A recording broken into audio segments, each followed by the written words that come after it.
آج سے تقریباً 3000 سال پہلے مصر پر ایک ظالم اور جابر بادشاہ فرعون کی حکومت تھی، جو نہ ایک جابر اور سرکش بادشاہ تھا بلکہ اس نے خدائی کا دعویٰ بھی کر رکھا تھا اور حقیقی خدا کو للکارنے کی جرت کی تھی۔ فرعون نہایت ہی بد کردار اور ظالم ترین شخص تھا۔ فرعون نے اپنی رعایا کو حکم دیا تھا کہ وہ اس کے آگے سجدہ کرے، اور جو کوئی بھی اسے سجدہ کرنے سے انکار کرتا تو فرعون اس پر پہلے ظلم و ستم کرتا اور بعد میں قتل کروا دیتا۔ اس زمانے میں اللہ نے حضرت موسیٰ علیہ السلام کو مبعوث فرمایا۔ موسیٰ علیہ السلام نے بنی اسرائیل کو اللہ کی طرف بلایا، انہیں جھوٹے خدا کی عبادت سے باز آنے کی ہدایت کی، ایک اللہ پر ایمان لانے کی دعوت دی۔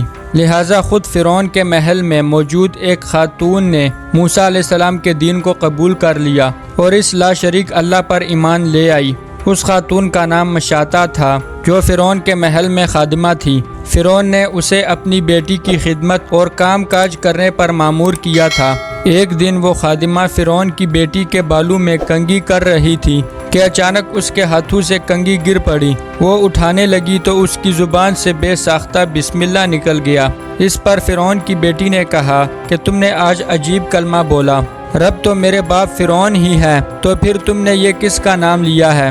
اس نے جواب دیا، فرعون رب نہیں بلکہ رب وہ اللہ ہے جو مجھے اور تجھے اور تیرے باپ فرعون کو روزی دیتا ہے، وہ ہم سب کا رب ہے۔ شہزادی نے کہا، اچھا تو کیا تو میرے باپ کے سوا کسی اور کو اپنا رب مانتی ہے؟ اس نے جواب دیا، ہاں، میرا، تیرا اور تیرے باپ سب کا رب اللہ ہی ہے۔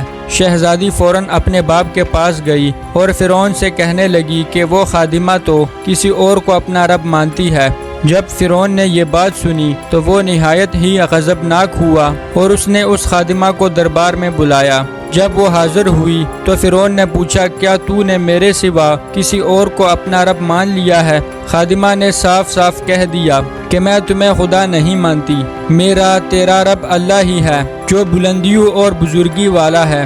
جواب سن کر فرعون حیرت زدہ رہ گیا، اسے اتنی استقامت اور جرت بھرے جواب کی امید نہ تھی۔ فرعون نے سوچا کہ اس عورت کو ایسی عبرتناک سزا دینی چاہیے کہ اس طرح کی جرت دوبارہ کسی شخص کو نہ ہو۔ فرعون کو پتا تھا کہ یہ عورت اپنے بچوں سے بے انتہا محبت رکھتی ہے، لہٰذا فرعون نے خادمہ کے بچوں کو اس دربار میں لانے کا حکم دیا۔ پھر فرعون نے سپاہیوں کو حکم دیا کہ ایک بڑی دیگ میں تیل کھولایا جائے۔ جب یہ دیگ خوب تپ گئی تو فرعون نے حکم دیا کہ اس عورت کے تمام بچوں کو ایک ایک کر کے اس کھولتی ہوئی تیل میں ڈال دیا جائے۔ فرعون کا حکم سنتے ہی اس عورت کے آنکھوں کے سامنے اندھیرا چھا گیا۔ خادمہ نے نہایت ہی صبر اور ہمت سے کام لیا۔ سپاہیوں نے اس خادمہ کے ایک بچے کو پکڑا اور اسے گھسیٹتے ہوئے لے جانے لگے۔ وہ بچہ کبھی پکارتے ہوئے اپنی ماں سے مدد طلب کرتا، کبھی سپاہیوں سے رحم کی بھیک مانگتا، کبھی فرعون کی طرف امید بھری نگاہوں سے دیکھتا۔ سپاہی اسے دھکیلتے اور گھسیٹتے ہوئے دیگ کے قریب لے گئے۔ خادمہ اپنے بچے کی طرف محبت بھری نظروں سے دیکھ رہی تھی اور اسے الوداع کہہ رہی تھی۔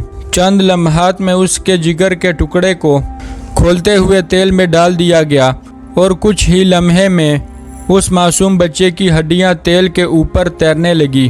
فرعون نے خادمہ کی طرف دیکھا اور کہا کہ اب بھی وقت ہے، مجھے خدا مان لو۔ خادمہ نے فرعون کو خدا تسلیم کرنے سے انکار کر دیا اور کہا کہ اگر میرے 100 بچے بھی ہوتے تو میں اسے اللہ کی راہ میں قربان کر دیتی۔ فرعون اس ثابت قدمی اور ہمت کو دیکھ کر دنگ رہ گیا۔ تھوڑی دیر میں اس کے دوسرے بچوں کو تیل میں ڈال کر ہلاک کر دیا گیا۔ اب سپاہی اس خاتون کے سب سے چھوٹے بچے کی طرف بڑھے جو شیر خوار معصوم تھا۔ جب سپاہیوں نے اس بچے کو ماں سے چھینا تو بچے نے زور سے چیخ ماری، ماں کا کلیجہ منہ کو آ گیا اور اسے ضبط نہ رہا، وہ زمین پر گر پڑی اور زاروں قطار رونے لگی۔ وہ عظمت والا لاشریک خدا اس عورت پر گزرنے والی قیامت سے خوب واقف تھا، لہٰذا اللہ کی طرف سے ایک معجزہ ظاہر ہوا۔ وہ شیر خوار بچہ جو ابھی بول بھی نہ سکتا تھا، اس کی زبان میں بولنے کی قوت آ گئی۔ بھری دربار میں بچہ بول اٹھا، اے میری ماں، تو حق پر ہے، بے شک دنیا کی سزا آخرت کے عذاب کے مقابلے میں بہت ہلکی ہے۔ فرعون کے دربار میں موجود لوگ اس بچے کی آواز سن کر حیرت زدہ رہ گئے، لیکن ان کے دلوں پر لگے کفر کے تالے پھر بھی نہ کھلے۔ کچھ ہی دیر میں اس بچے کو بھی دیگ میں ڈال دیا گیا اور یہ بے خطا معصوم موت کے آغوش میں چلا گیا۔ اپنے تمام بچوں کو اپنی آنکھوں کے سامنے مرتے ہوئے دیکھ کر اس کا دل پھٹ پڑا تھا۔ اگر وہ چاہتی تو اپنے معصوم بچوں کو اس دردناک موت سے بچا سکتی تھی۔ اسے صرف ایک کلمہ کفر پڑھنا تھا، مگر یہ فقط جان بچانے کا ایک بہانہ ہوتا۔ مگر اسے یقین تھا کہ اس کے رب کے پاس اس کے لیے جو کچھ ہے وہ اس ختم ہو جانے والی دنیا سے کئی زیادہ ہے۔ اب سپاہیوں نے خادمہ کو پکڑا اور دھکیل کر دیگ کے پاس لے گئے۔ خادمہ کے ذہن میں ایک بات آئی۔ اس نے فرعون کی طرف دیکھ کر کہا، رکو، میری ایک درخواست ہے۔ یہ سن کر فرعون کو کچھ امید پیدا ہو گئی۔ فرعون نے کہا، ہاں بتاؤ، کیا خواہش ہے؟ عورت نے کہا، تو میری اور میرے بچوں کی ہڈیاں ایک ساتھ جمع کر کے ایک جگہ دفن کر دینا۔ پھر اس نے اپنی آنکھیں بند کر لی اور اسے بھی دیگ میں پھینک دیا گیا۔ اس واقعہ کے 2000 سال بعد آخری نبی حضرت محمد صلی اللہ علیہ وسلم اس دنیا میں تشریف لائے۔ آپ کو ایک رات معراج کی سفر پر لے جایا گیا۔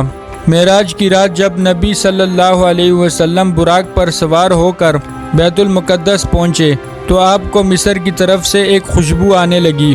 حضور نے جبرائیل سے پوچھا، اے جبرائیل، کتنی اچھی خوشبو آ رہی ہے، یہ خوشبو کیسی ہے؟ جبریل امین نے عرض کی، یا رسول اللہ، فرعون کی ایک باندی تھی جس نے ایمان کی خاطر اپنے اور اپنے بچوں کے جانوں کا سودا کیا تھا۔ اس کے اور اس کے بچوں کی ہڈیوں کو جہاں دفن کیا گیا تھا، جس دن انہیں دفن کیا گیا اس دن سے لے کر آج تک یہ خوشبو آ رہی ہے اور یہ قیامت تک آتی رہے گی۔ بے شک ہم خوش قسمت ہیں کہ اللہ نے ہمیں ایمان کی دولت سے نوازا، جس ایمان کو پانے کے لیے لوگوں نے اپنی اور اپنی اولادوں کے جان کے نذرانے پیش کیے، جبکہ ہمیں کتنی آسانی سے یہ دین اور ایمان مل گیا۔